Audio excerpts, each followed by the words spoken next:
The pandemic is a really good example of how a consumer solution to one crisis can exacerbate the conditions of another. And so, with the pandemic, for example, for the first time in 2 decades, the United Nations has stated a predicted rise in forced child labour.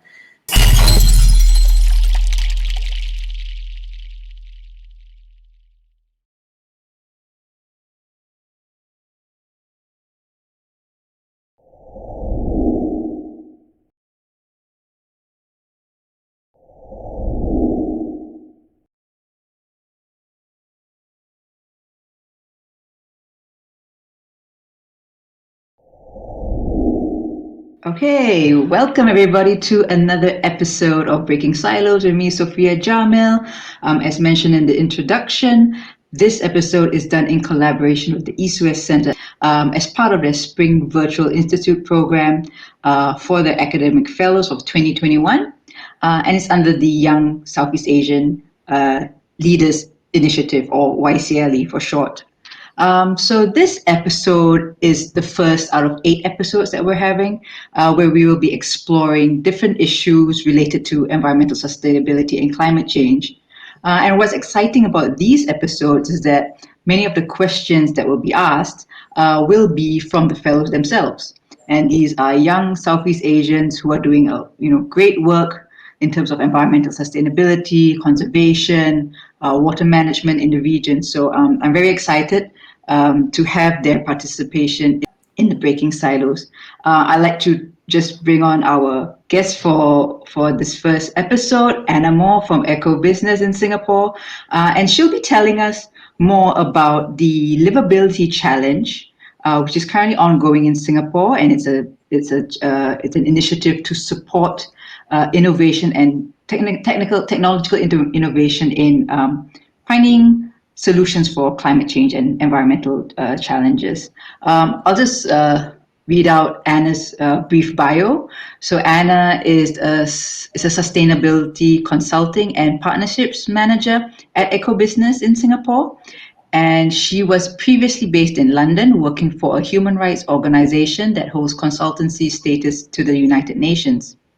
Anna was responsible for the strategic leadership of organizational and partnership approaches to risk mitigation for international program delivery in relation to forced migration, human trafficking, and business supply chains, covering West Africa and South Asia.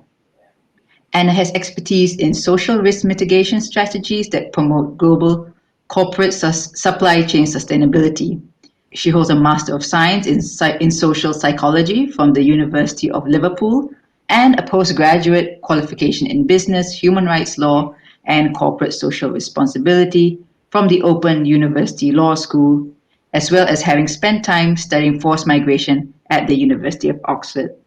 Anna, thanks very much for joining us. Maybe you could start by, maybe you could tell us a bit more about yourself and how did you start? Tell me a bit about your work in Eco Business. Hi, Sophia. Thank you so much for having me. I'm delighted to be on the show with you today. So a little bit more about me and Eco Business. So I've been working with Eco Business since December 2020. And essentially, I have been focused very much on the S in ESG. So for those of you that don't know, environmental, social, and corporate governance, that's ESG. That's one of the big buzzwords you'll be hearing at the moment. It's just kind of exploded into significance. And so my expertise in my field is very much in the S of ESG. And I have a passion on the side for the environmental side of it. And so it just seemed like a very good fit when I arrived in Singapore in October 2020 to reach out to Eco Business and offer my expertise, because essentially I think we often neglect that S in the middle. There's a lot of focus on environmental sustainability and the planet, and there's not necessarily enough focus on the social sustainability and the people that of course make up our planet as well. So that's kind of where my expertise fits in with the wonderful and knowledgeable team at Eco Business. Awesome. I mean, I totally agree with that. I think there's a tendency for people to think that environmental issues are just about the environment, but in actual fact, it doesn't work that way. And you need to really understand what people are going through. I mean, when you talk about, issues in, say, our neighboring countries like Indonesia, annual Absolutely. haste that we have. I mean, those are people's livelihoods at stake. So it's not just about the environment, but it's also like how do you engage people to try and address it in a more holistic manner. I think yeah, that's really important. I really hope that more people as we increase the sort of like environmental awareness amongst people. I hope that social part really gets pushed in front. Like it's not just about the environment; it's about you. It's about us as a society and how we deal with the issues together. You're Yeah. absolutely right, Sophia. And I think it's also about the way that corporations treat populations of people as well, and how that as a narrative maybe needs to change, because what we've ended up with is quite environmentally polluting job roles on a mass scale that are sort of feeding the environmental crisis, but it's people behind it and people being instructed to do certain things in terms of their work. It could be mass agriculture of food. It could be mining for the precious minerals in our laptops. We're here today virtually. These things involve people, and so it's also about how you get that instructive level of corporate and government to then work out, well, there's millions of people here that are being instructed to be harmful to the environment. How do we change those rules of the game as well? Yeah, that's a really big topic that we will probably have to cover in another series. But Indeed. yeah, but anyway, let's go on with the livability challenge. Could you tell us a bit more about this challenge and why it matters, basically? I can, yeah. So the Livability Challenge it's eco-business in partnership with the Temasek Foundation in Singapore, but it's a global challenge. So it comes out of Singapore, but it's global, and it's a call for innovators and designers of new technologies to apply. And the reason that we're asking people to apply to this challenge is because by 2050, essentially, we've got a global population that's set to increase to over 9 billion. We've also, at the same time, got a target for global net zero emissions at 2050 as well. So we want to reach net zero emissions to keep temperatures below 1.5 degrees. And to do that, we need innovation and we need technology. And so the Temasek Foundation and Eco Business have come together, and they're offering $1 million Singaporean dollars in grant funding to the most innovative idea that is going to change the emissions issue that we have. And so our two tracks this year, one is decarbonisation and the other is reimagining resources. The big ideas around this that people have do need to be scalable. And essentially, the Temasek Foundation, in partnership with Eco Business, want to allow that to happen. And so they're really, really looking for people to apply and submit your ideas. And you can do that online. If you just Google the Livability Challenge 2021, you can do that. And we really encourage young innovators, old innovators from anywhere to apply, and the standard is very high. So so that's the Livability Challenge, and essentially we need a circular economy to replace the existing linear model, and that is what the Livability Challenge is aiming to support. Interesting. I'm just wondering, like, because we're so accustomed to technology now. I mean, there's every part of our lives now is dictated by technology, especially now in the new normal where, we're all on our computers, we're all on live right now. And I just wonder whether the push towards more technology, whether the resources needed for that has been has been taken into consideration? I mean, when you talk about, all this push towards, we need to be, more technology savvy, digital transformation, companies should go through digital transformation, be automated. But I think there tends to be a limited discussion on the environmental implications of it, especially when you talk about the carbon footprint, the resources needed for these, for our technology to survive. I mean, turning on a computer, turning on a data service, data center, you need energy. Do you have any thoughts on that? Yeah, I think it's such a good point to raise, Sophia. Thank you very much for asking, because I was actually at an event recently which convened industry leaders in the data and cloud industry, and there is an understanding that as the Asia Pacific expands and develops further, and more people are online, and quite rightfully so, we also need a connected world if we're going to solve a lot of the issues that we have and that we're currently dealing with. But data centers are needed to be built, and they are needed to be built sustainably. And so how do you reduce the temperatures of data centers without destroying the ocean ecosystem because you're putting them all underwater? How do you allow users of tech to understand that although things are going in the cloud, the cloud is not actually this beautiful void. It's a series of cables, and it can be quite damaging. So there's the data responsibility of the consumer. There's the of course government regulation that needs to come in, and we really need those laws to be nimble enough that they can adapt to new technologies. And the gap in the middle there is, of course, industry and industry's own self-regulation of the problems and solutions it's creating for our modern world.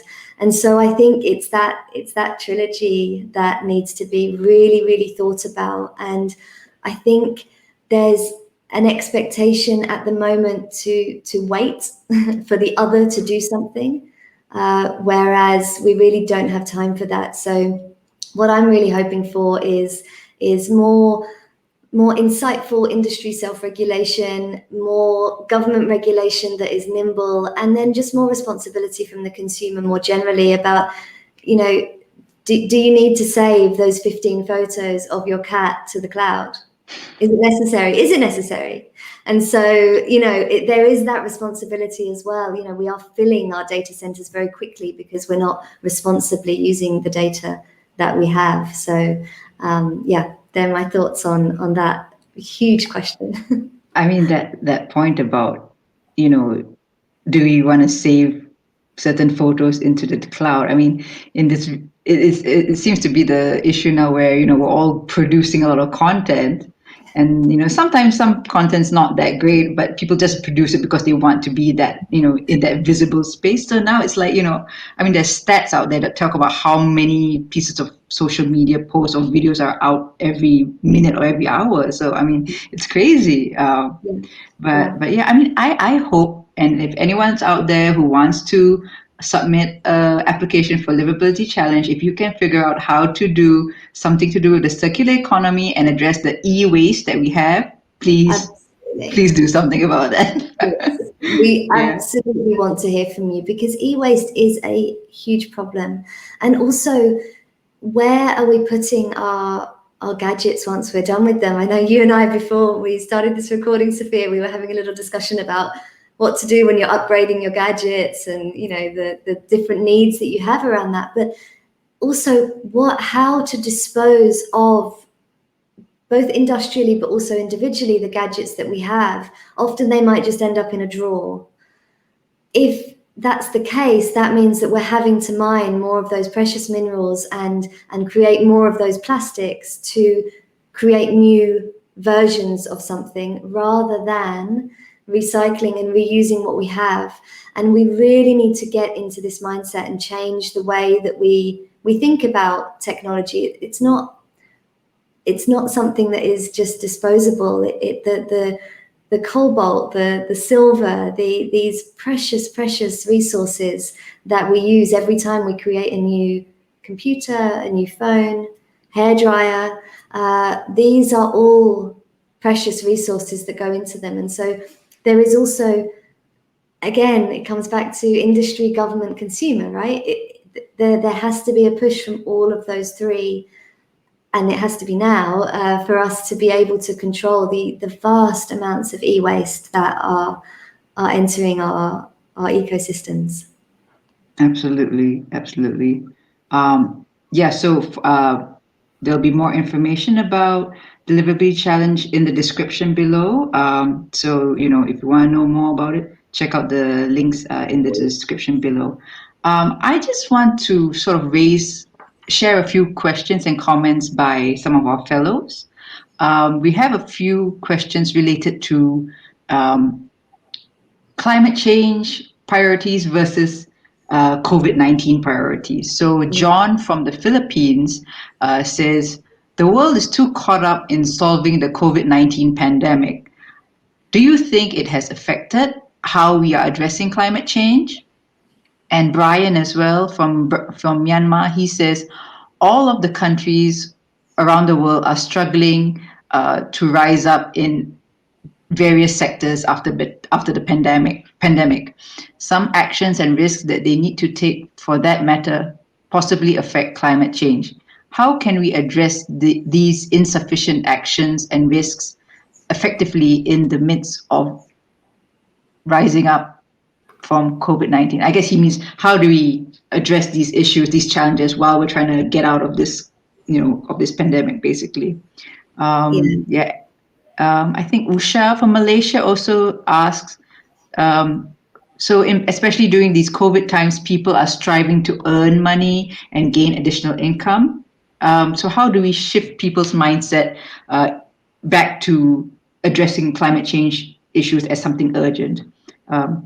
Any thoughts on those thoughts? I think my first thought is that they're fantastic questions. And I think I'll try and tackle them kind of one by one, but I may end up answering them all together. But I think in terms of the great pandemic of 2020, as it's come to be known, I think it's pushed the sustainability agenda really into a completely new realm, and this means that the concepts of sustainable development and environmental and social and corporate governance have been just thrust into the everyday, and they've become mainstream, which is great. That's a wonderful thing that everybody is talking about sustainability and the sustainability agenda.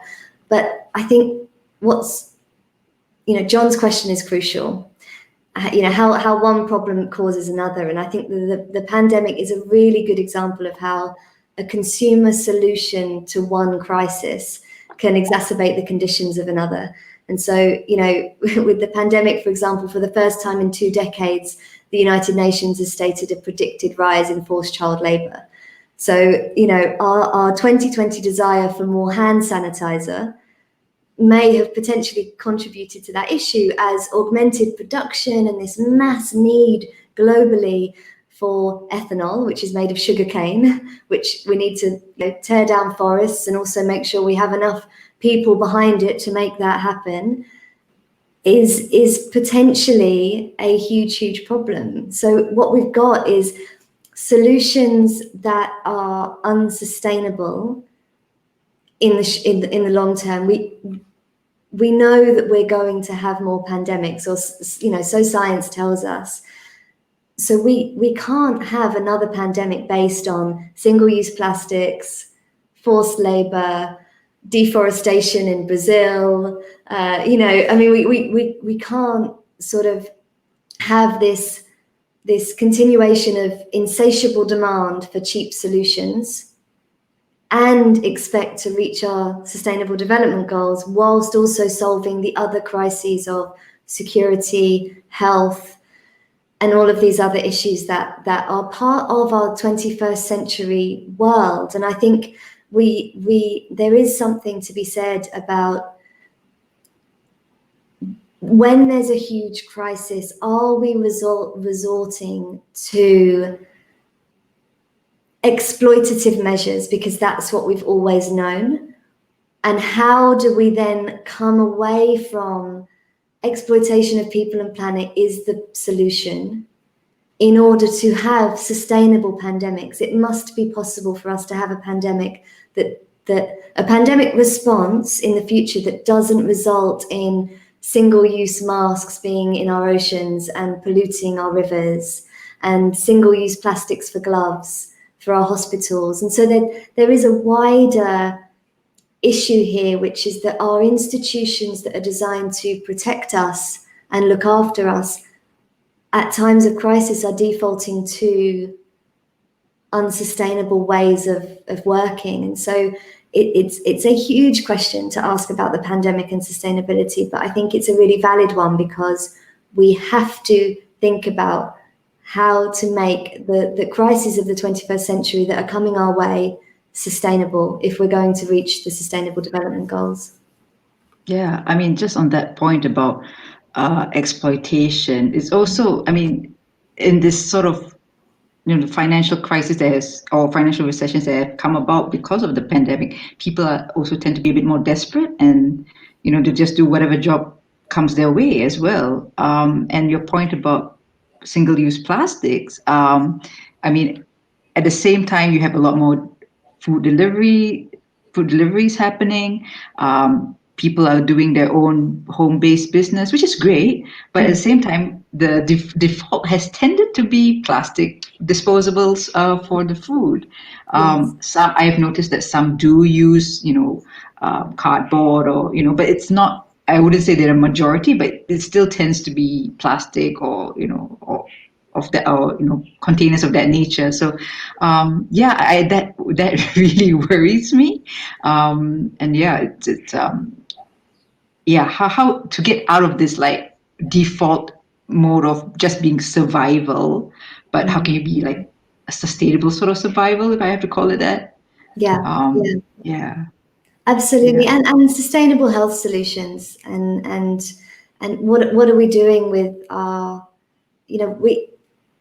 if you're using a syringe, for example, to give someone a vaccine, is that syringe being recycled? How do you do that without it being something that's toxic for the next user? How do these are huge questions, but they do need to be addressed if we are going to have a growing, healthy and sustainable population living in within an ecosystem of our planet that works.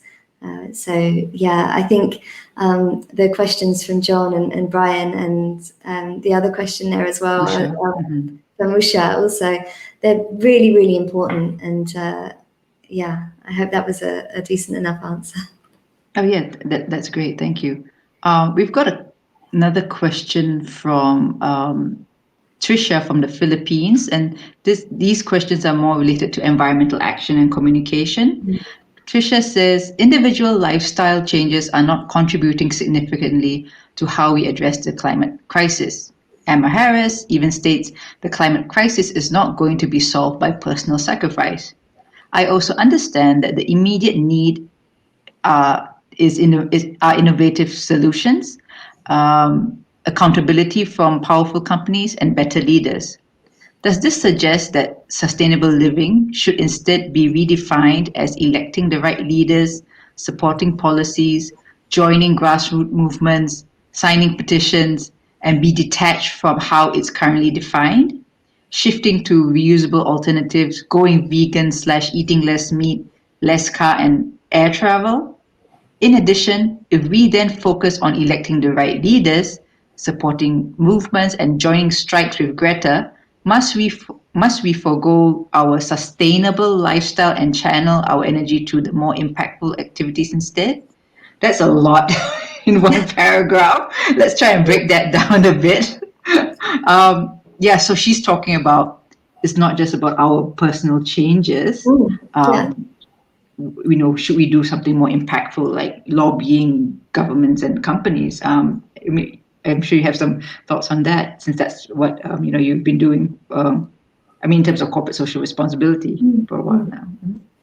Yeah, I think although a very, very wordy paragraph, I definitely understand the gist of it all, and it is, there is a lot of onus at the moment on consumer responsibility, and that is absolutely very important. But industry has a huge part to play as well. When, for example, if you're going to the supermarket, then maybe the closest supermarket for you to walk to, it could be a 20-minute walk, it could be a 5-minute walk, but you're doing your sustainability bit to get there. And you arrive and you want to buy something as basic as fruit and vegetables, and they are covered in plastic that you cannot recycle. And there is a lot of research to suggest that a lot of the recycling and waste from people's homes is from packaging. So how do we address that issue? How do we create a more sustainable food system? Because people need to eat, people need to, you have to be able to access food, but how do you access it more sustainably? And so there is a huge responsibility on the consumer, and things like thinking before you just buy online. You know, it's far too easy now to, at the click of a button, ship something from America to Singapore and have it at your door in 3 days. There's nothing sustainable about that model. The only thing it is extreme consumer convenience.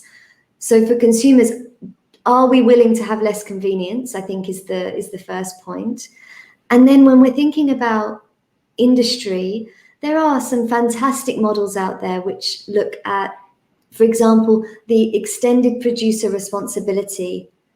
And what that means is, at the point of creating something, let's say a bottle for a drink, that the risk mitigation of that product is thought out and thought through all the way to where that product could end up, how it could end up affecting our ecosystems and its impact on the environment, as well as what it can be turned into.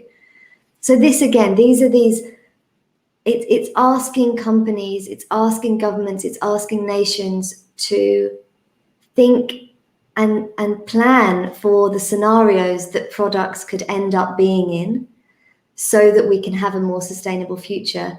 So there's actually a lot of thinking to be done, and it is hard work for consumer, for industry, and for government.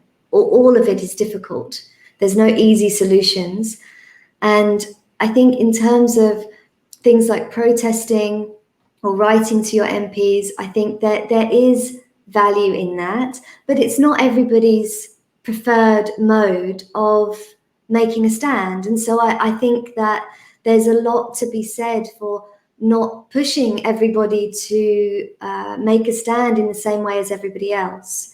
And I think that educating ourselves as to what is sustainable, what is possible, and then choosing wisely with our wallets at the same time as industry makes big changes to the way it operates and governments put that legislation there. We have the technology, we have the policies.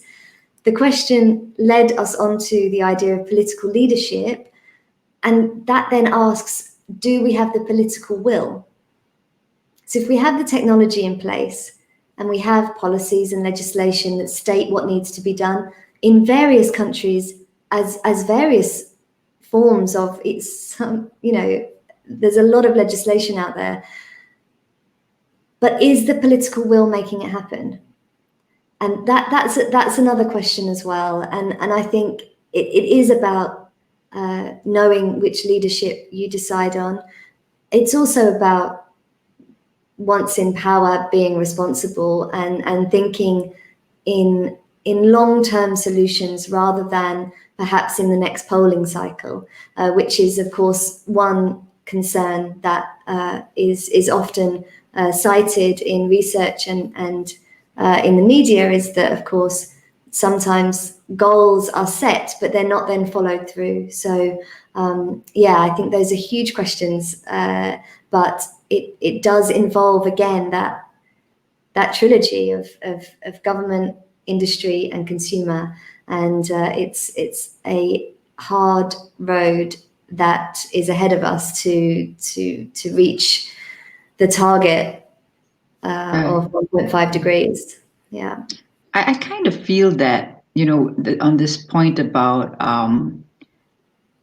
sustainable, responsible consumerism, what are we buying, thinking before we buy.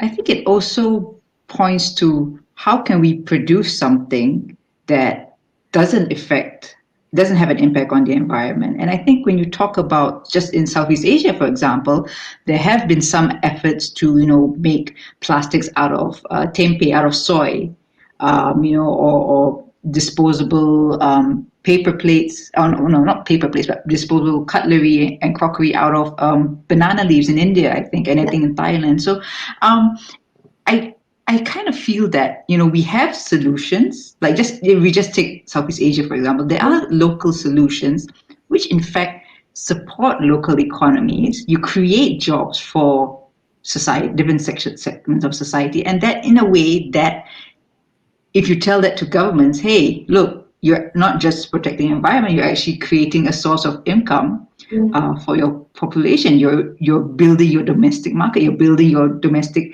economic growth in that sense. So I think there's a lot there, which still can be explored further in terms of what sort of actions can we take, rather than just being the consumers. How can we, rather than just being responsible consumers, how can we be responsible producers in that way? I think that's an area that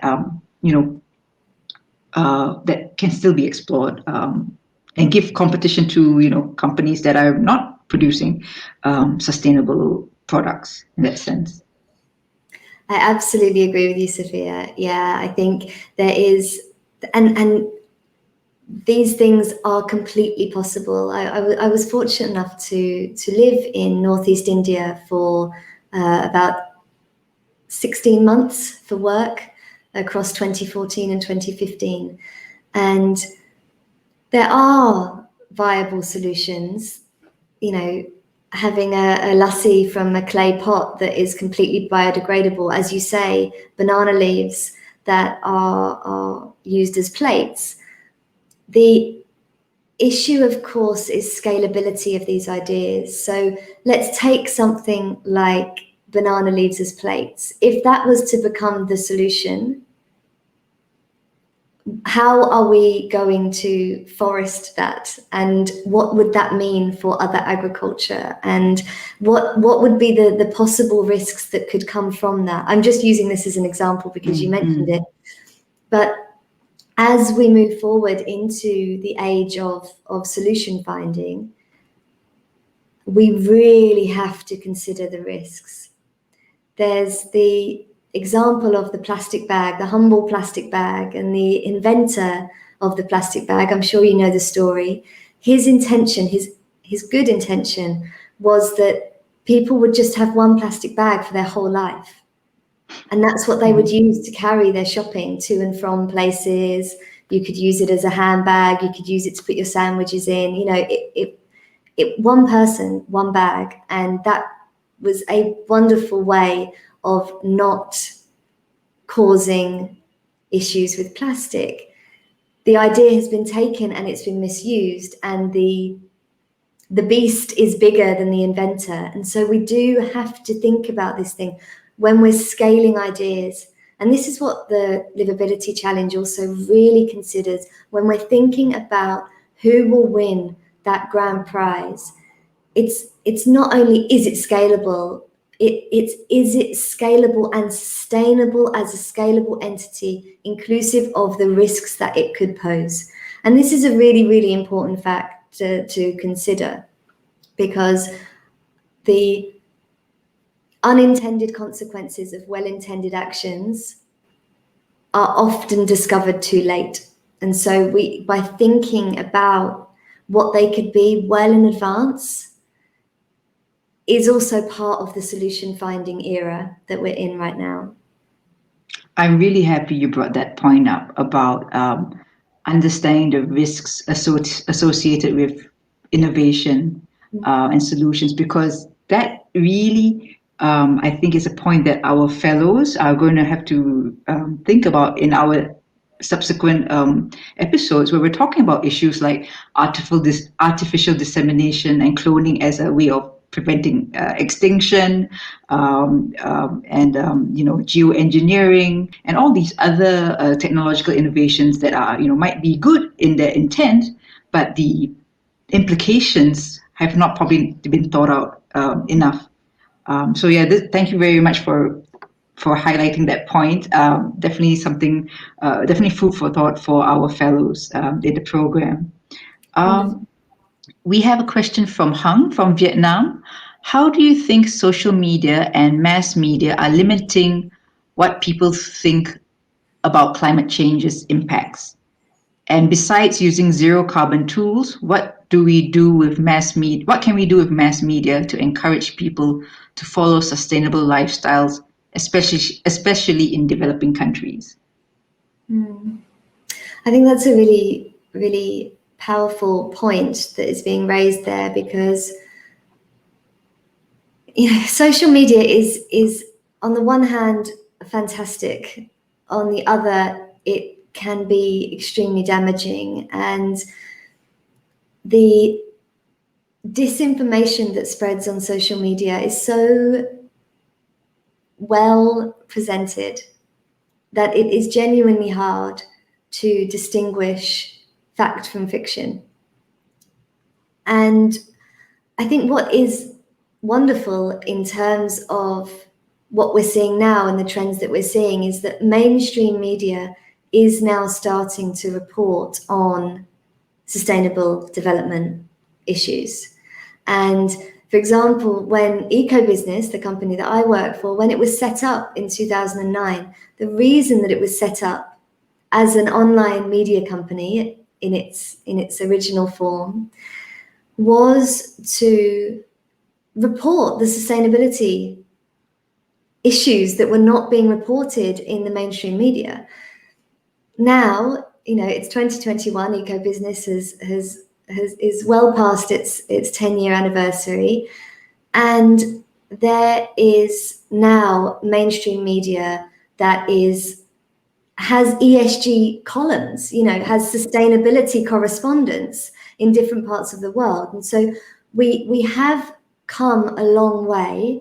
And I think one of the things to remember, especially in different places, is where are you getting your source from? Where is it coming from? And I wish I didn't have to continue to say the responsible consumer, because I don't think it's fair that there's so much pressure on consumers to be well-read and knowledgeable and sustainable, but this is the reality that we're dealing with, and it affects all of us. Is your news coming from a trusted source?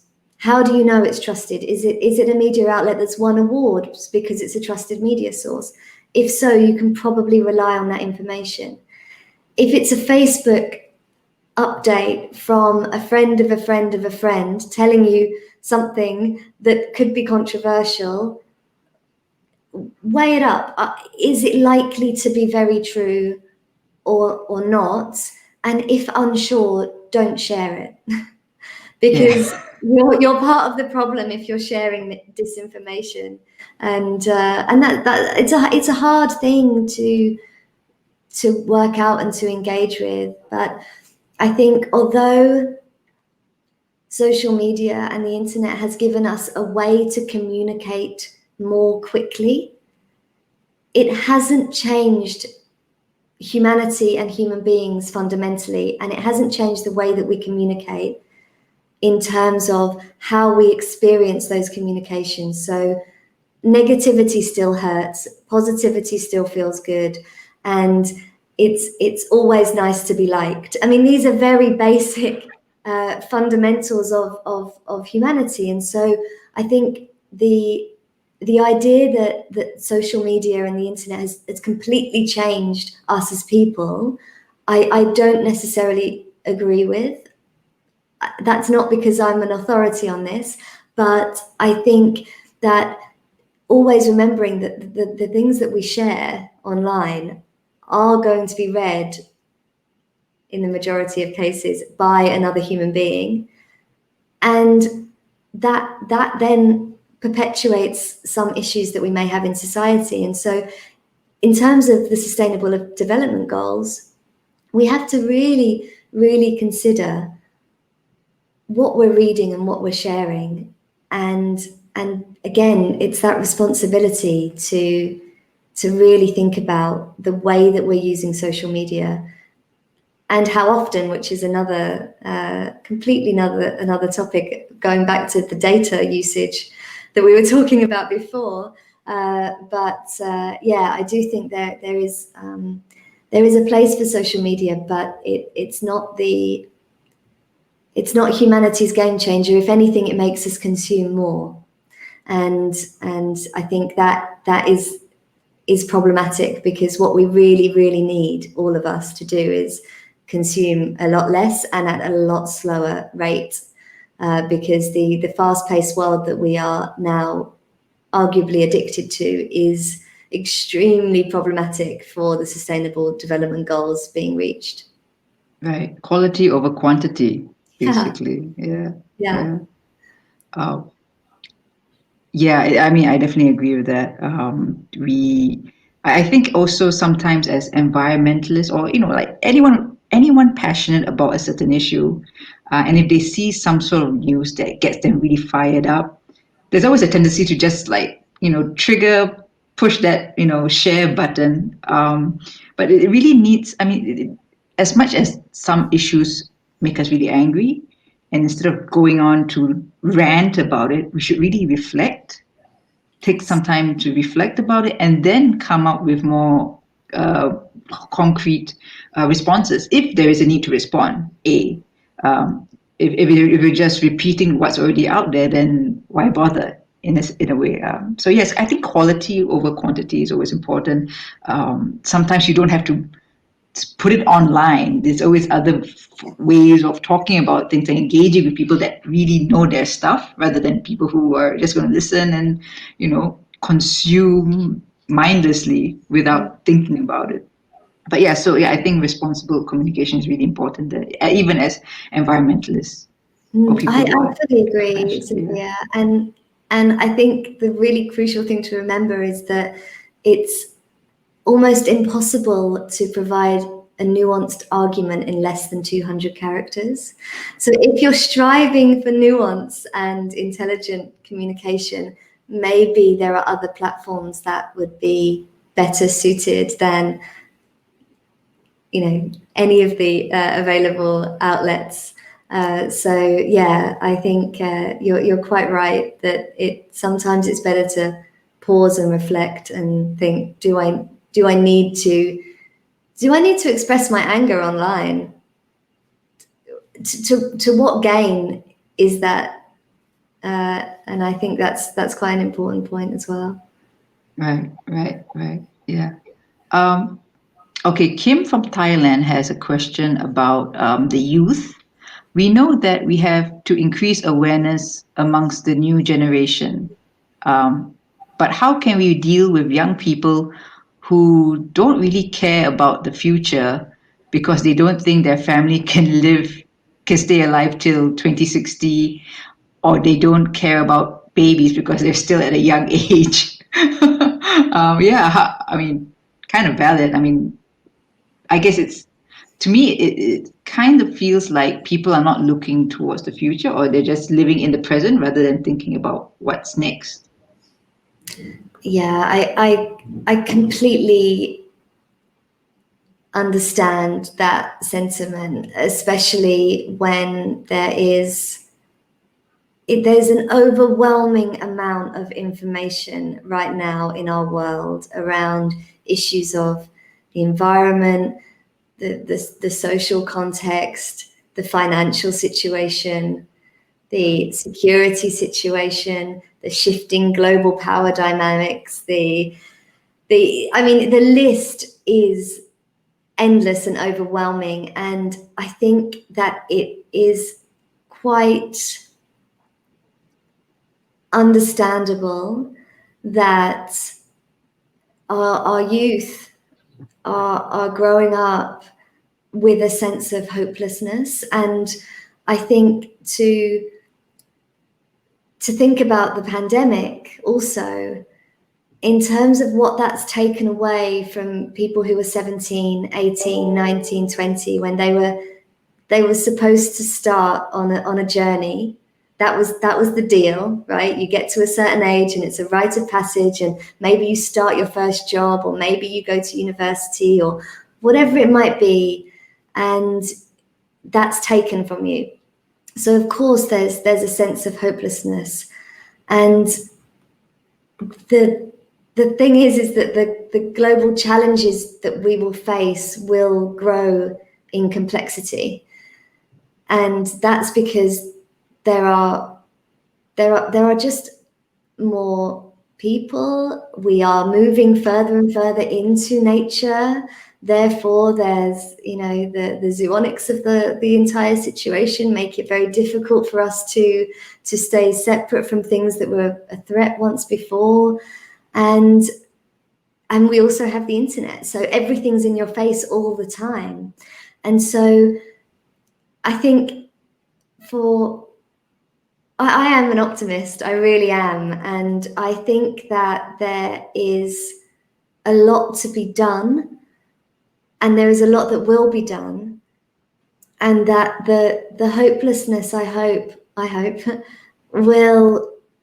will pass as we get through this quite dark time, which is, there are national lockdowns in many parts of the world still.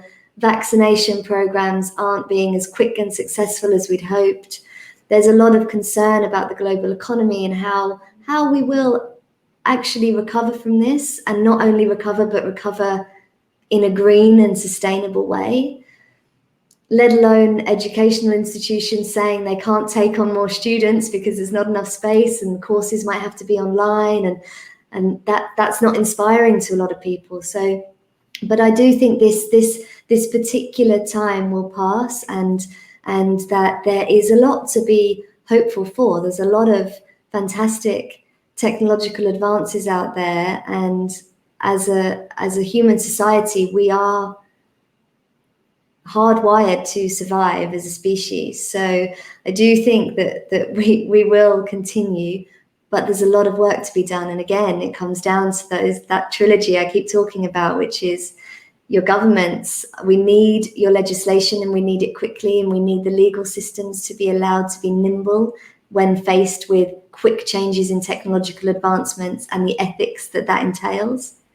Industry, we need you to play your part and self-regulate where the regulations are not available, and think about the future and the risk mitigations of the products and resources that are being developed and extracted. And consumers, we all need to think, how quickly do we need something? Why do we need it? Does it have to be new? Do I need a 15-minute shower, or can I do it in 10, or can I do it in 5 minutes? Do I need to wash my clothes on 40 degrees, or can I wash it cold? All of these sorts of things, am I leaving my laptop on overnight? Am I leaving lights on? All of these sorts of things, we need to really start being mindful of our actions, because they are impactful. But that doesn't mean there's no hope. It just means that there's work to be done. Sometimes it's also unlearning the things that you learned. Absolutely. Absolutely. You're so used to things, and it's so true, and it's really hard. And okay, this is a question for me, actually. Just building on what has already been mentioned. So some would say that technological innovations have tended to serve developed world needs more than, say, the developing world needs. And in a way, it's like a way of maintaining current lifestyles that the developed world is used to. Would you agree with that? And would this, in a way, take away the emphasis from really changing behaviors? I think in some ways there is a self-serving of the developed world. And I think, unfortunately, that is a legacy issue that we are dealing with from generations past. But I also see that there is real opportunity for developing countries and developing nations to leapfrog over the bits that they don't want, that don't serve them, as they go into technological advancement.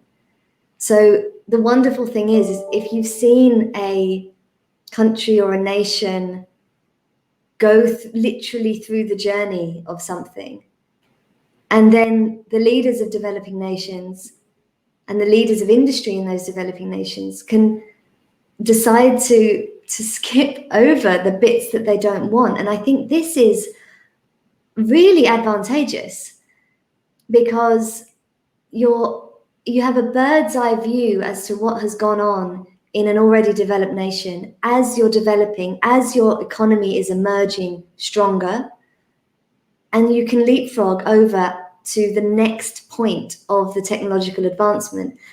It doesn't have to be linear.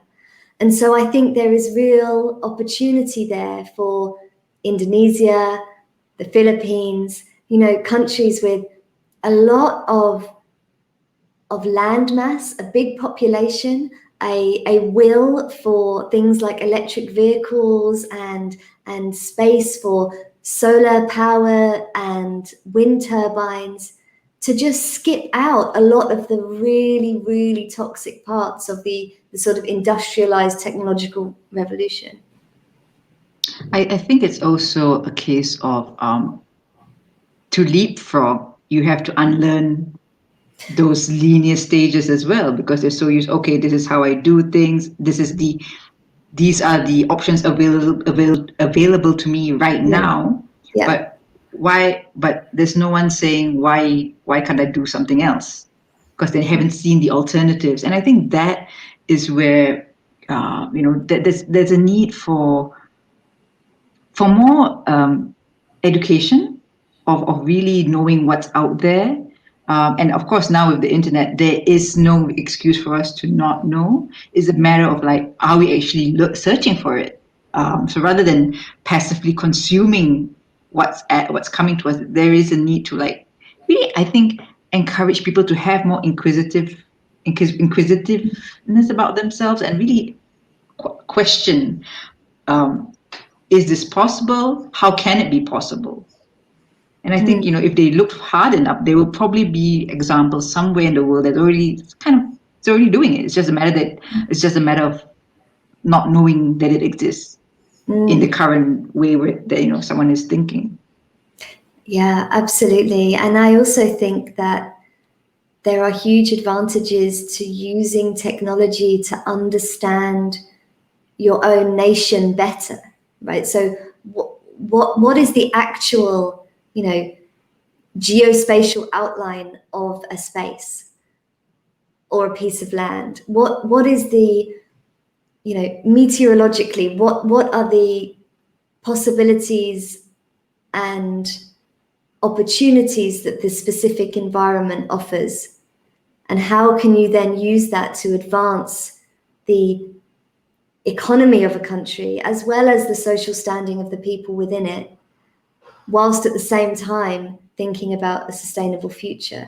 And that comes down to things like choices around emerging economies not building coal plants in 2021 or 2022, because then they will still be in place in 2052.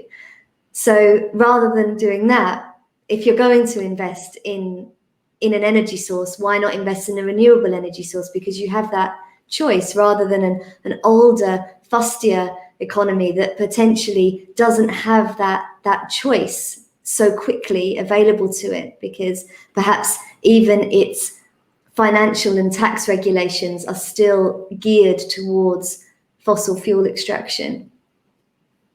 Right. And sometimes, there are countries that don't want to change it because they don't have the political will to challenge, certain corporations which have, contributed so much to their economy. But I think that's where civil society or innovators matter, where you provide the alternative, you provide people with alternative solutions. Yes. Whether it's scalable, that comes with time and getting people to know about it. But I think when you've have the space to provide alternative solutions, that's where you can see, okay, there is competition. Corporations can have competition. It might be difficult to challenge them, to some degree, but at least, that's where initiatives like the Liveability Challenge matter, where you get that seed funding to help, these sort of solutions scale up, Yes, so to say.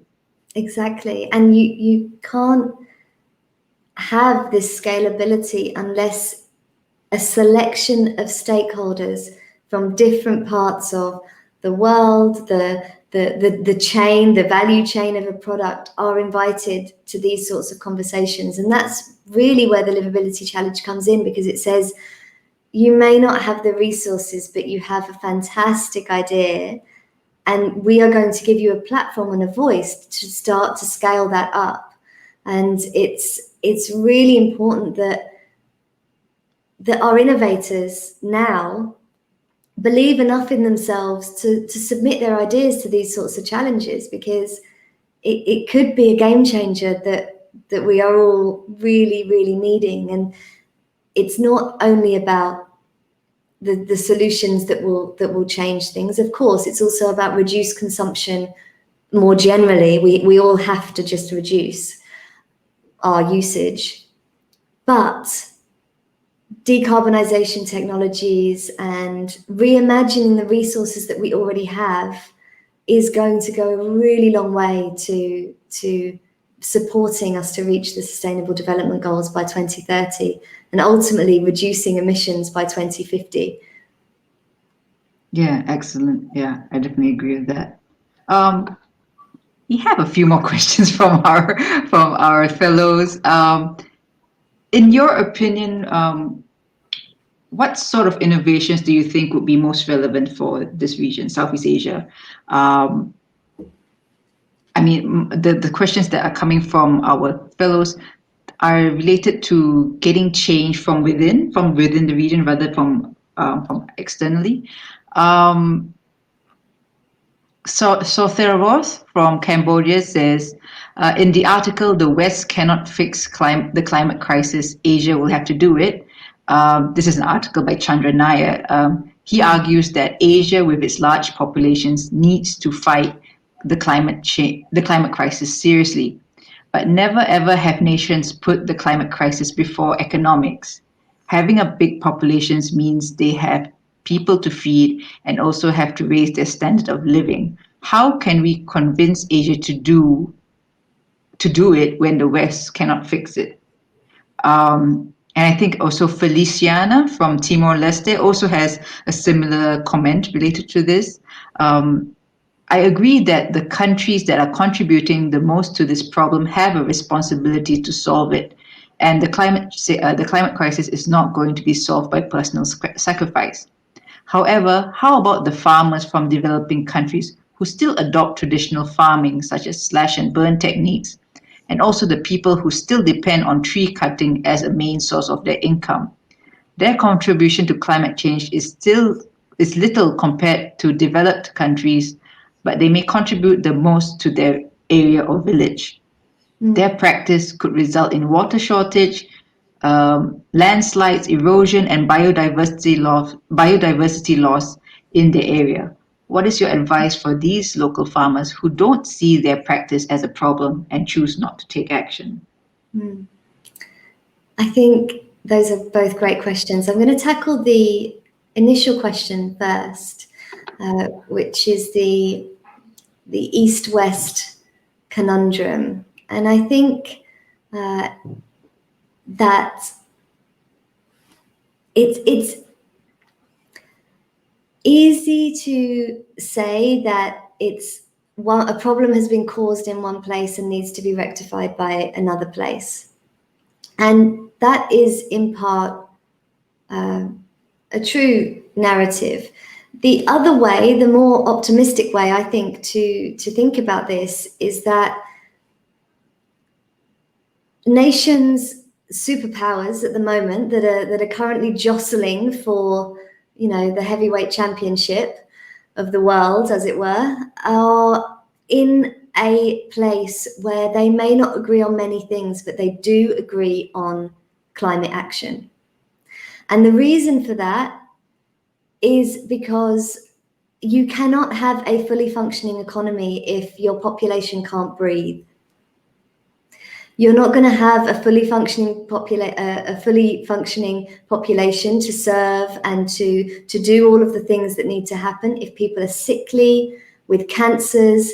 There's not enough fresh water to go around, because all of the policies, all of the police forces in the world, if people are fighting for resources like water, there will be civil unrest. And so it's in the interest of our large world nations to work together on the climate crisis. And I am of the opinion that it doesn't necessarily matter so much the reasons why a person or a nation wants to be sustainable, as long as they are. And there are people that will tell me I'm completely wrong on this. And they will say, but if it's not coming from the right place, how could it possibly work? I don't think so. I think if companies, nations can realize that the economy can be driven by a green and renewable energy sources being used and sustainable development being at the heart of economies, then that's fine. If money is the driver, that's also okay. It's not ideal. In a perfect world, we would have world leaders and industry leaders who care deeply about the planet and the people in it. Sometimes they don't, but economies are changing. And the fact that we have huge companies, fossil fuel companies, having to merge because they are no longer sustainable as a single entity, this is a massive shift in the energy sector. And so renewables are on their way, and they will come with problems and challenges also, which is why, as I said before, we do need to really consider how we mitigate these risks and don't create another issue. But things are changing, and the Sustainable Development Goals that, of course, are the United Nations, are probably one of the factors that will allow large nations from both East and West with big economies to work together, because the choice to not do that doesn't really exist, because the catastrophe to come is global. It's not national.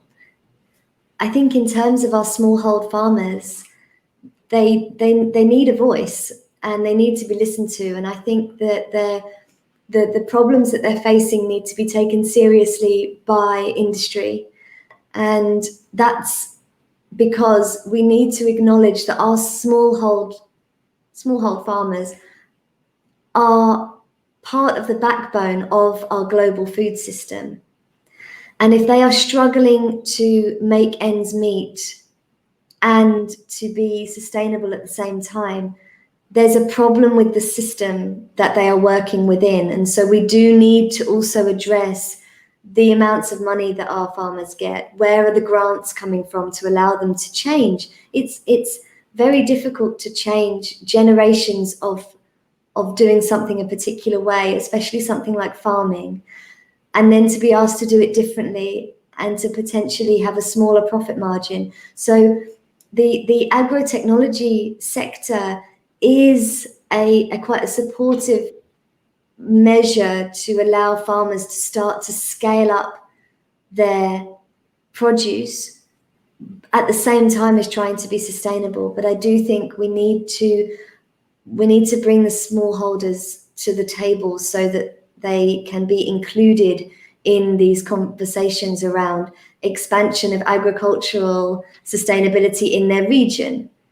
You know, if those decisions are coming from the top down, then it's going to be very difficult to get buy-in from our local farmers. And farming can be modernized, but you have to bring everybody into the conversation for that to happen.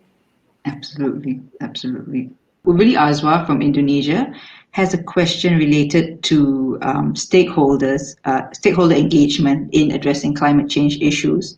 I think he's asking, what if stakeholders themselves cause problems in trying to cause obstructions in addressing climate change problems? For example, what if they are protecting themselves with their own power and position? And I think this can be, you can say this for governments or even corporations, to sort of not change because of all that power they have. I think we kind of mentioned a bit of this in the previous discussion. But could the government as a stakeholder solve this problem, or are they even not caring about climate change? I mean, he's asking, do you have any thoughts on how to get out of this conundrum where stakeholders like the corporations and governments don't act? I think there is an ability not to act, because currently a lot of the supply chains, from the very beginning of the resource to the very end of the consumer product, are extremely convoluted and really, really complicated. And so it's very difficult to know where resources are coming from and how those resources have been derived in the first place. And because of that allows for both governments and industry, there's a veil, because you genuinely don't understand it. It's not even that you're pretending. You actually don't understand the multinational convoluted supply chain from the source mineral in the rainforests and jungles of the Congo to the Apple iPhone being sold in Orchard in Singapore, right? So it's just so complicated. So I think that I'm not excusing why there's an inaction, but I do think that will likely start to change over the next decade, because things like artificial intelligence and blockchain technology will offer the opportunity for companies to have transparency from the source. And so, although it's not necessarily a catch-all, one-size-fits-all solution, it does mean that we will genuinely start to have that traceability. And with traceability comes accountability. And so there are lots of ethical considerations around AI and blockchain technology, of course, that would need to be considered. But once you have more transparency in your supply chains, that really changes things hugely.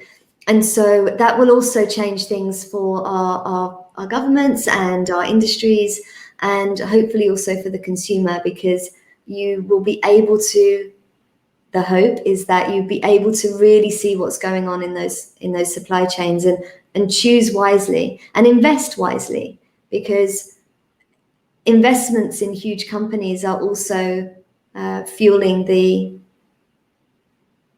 problem of reaching our sustainable development goals. So I have hope that the technologies that we have now will be used appropriately, so that we can start to have a bit more accountability in our corporate supply chains. Right. Thanks for that. One final question from our fellows. Mega from Indonesia asks something related to your own experience and work. From your own experiences or point of view, what would you have created in terms of bridging the gaps between the past and current generations to live in harmony with nature? Would you be able to share with us your best options for not being in an ego trap?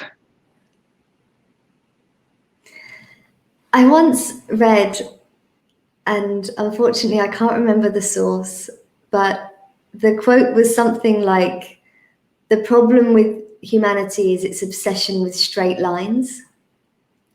Mm-hmm. And I think, and the reason that I'm bringing this up is that the way that we construct our urban environments, the way that we make our quarries, the way that we, extract and build is generally at complete odds with what nature requires of us.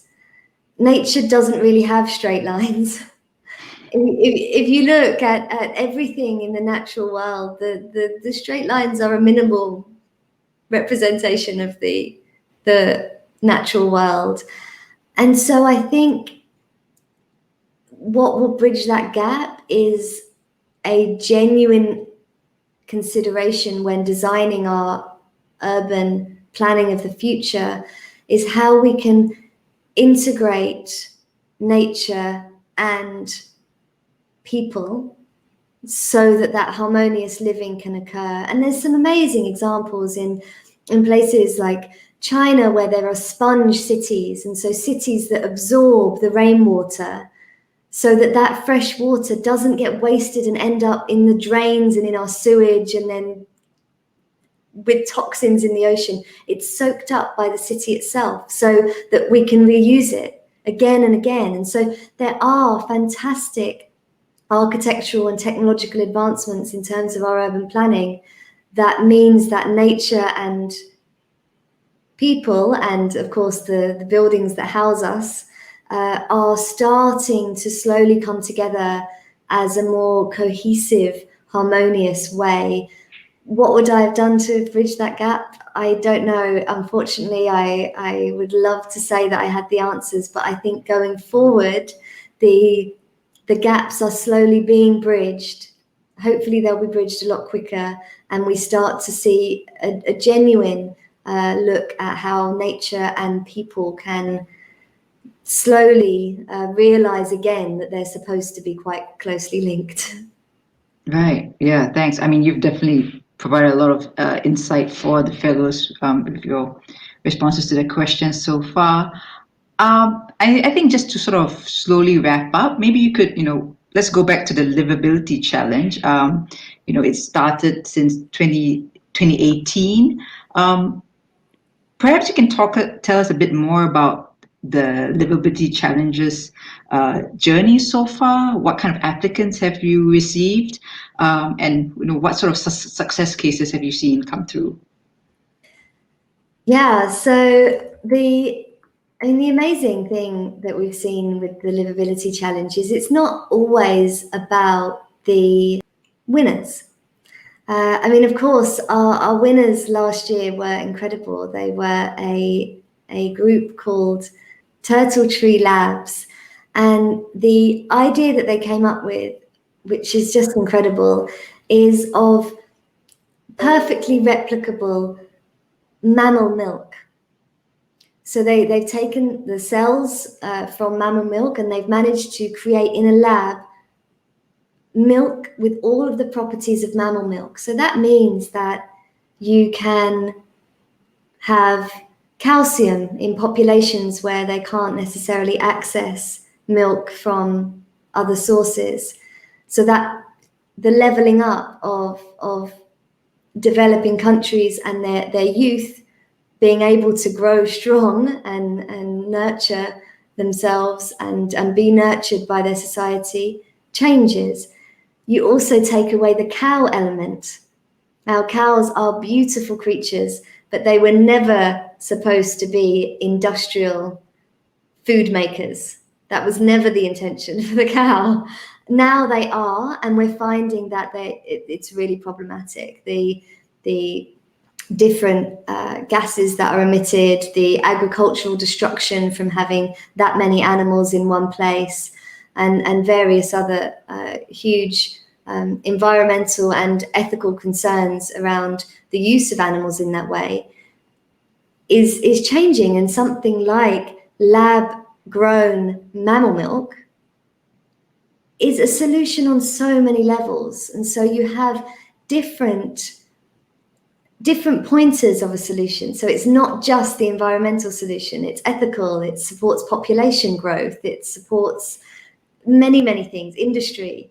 And so it's incredible to think that when you scale something, the opportunities that are awarded from it are absolutely huge. And the wonderful thing about the Liveability Challenge is the scope of possibilities for the entrants. We even had the Hollywood actor Robert Downey Jr. invest an undisclosed sum in the Singapore-based RWDC Industries, which won the Liveability Challenge not last year, but in 2018 for its biodegradable alternative to single-use plastic.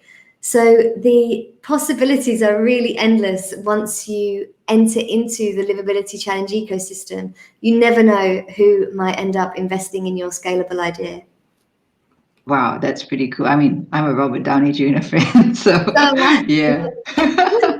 Yeah. Okay, the lab-grown mammal milk. I mean, maybe it's just me personally. I think it takes a bit of getting used to trying to have food or drink something from the lab. But I do remember, I mean, just the point about how calcium is so important. I mean, even in Singapore back in the day, I remember my aunt going to school and she was underweight, and she would be given packets of milk to sort of like help her get her strong. So I mean, these are really basic things actually, at least so why should we deprive other people in the world from not having this basic sort of sources of food? Exactly. And this goes back to the point where developing and emerging economies are saying, well, why should we miss out? We want all of those wonderful things. So if we can provide them in a sustainable way, much like lab-grown meat, Bill Gates came out and said just the other day that the developed countries need to take the responsibility and start to eat only lab-grown meat. Wow. Now this is a huge statement. So there is a lot that developed countries have to do. Even that needs a lot of socialization with people. Absolutely. Yeah. I think just to wrap up, and this is a question I ask all my guests on the Breaking Silos channel. What does breaking silos mean to you, and what advice would you give someone who wants to break silos in addressing environmental challenges? I really love this question, and I think that, to me, breaking silos means not allowing the current parameters to define the goals that you set. And breaking silos for me is seeing and understanding the nexus between themes and bridging the gap for people so they can understand the threads that link different issues and topics, and then using that information to support others to make informed collective choices about the way they wish to proceed.